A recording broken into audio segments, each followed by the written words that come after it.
బరువు అయితే ఎముకలు, కండరాలు ఇవన్నీ చెప్తా ఉన్నాం. దాంట్లో ఏవి ఎంత శాతం ఉంది? కండ శాతం ఎంత ఉంది కదా, కొవ్వు శాతం ఎంత ఉంది? ఇవి రెండే మనకి అప్ అండ్ డౌన్ అయ్యేది. ఇవి రెండు ఖచ్చితంగా తెలుసుకోవాలి. ఇవన్నీ తెలుసుకొని దీన్ని కంట్రోల్ చేసుకుంటూ రావాలి. ఎముకల ఆరోగ్యం.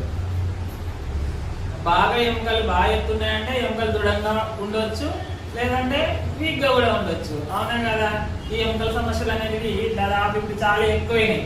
దీనివల్లనే అనారోగ్యం పాలవుతా ఉంటారు ప్రతి ఒక్కరు కూడా. ఇది చాలా డేంజరస్ కదా. ఈ ఎముకలు అనేది ఎక్కడ ఒక పార్ట్ డ్యామేజ్ అయినా తొందరగా పికప్ కావు. నాకు తెలుసు, అందరికి తెలిసిన విషయం ఏది, కండనైనా కానీ మనం మార్చవచ్చేమో తొందరగా, కానీ ఎముకలు మార్చాలంటే చాలా కష్టం కదా. మందుల వల్ల అస్సలు కాదు. ఎంత మాత్రం మనం ఫుడ్ వల్ల, మనం చేసే పని వల్ల దీన్ని మార్చుకోవాలి తప్ప టాబ్లెట్ల వల్ల అయితే కాదు. ఎందుకంటే పెయిన్స్ రాకుండా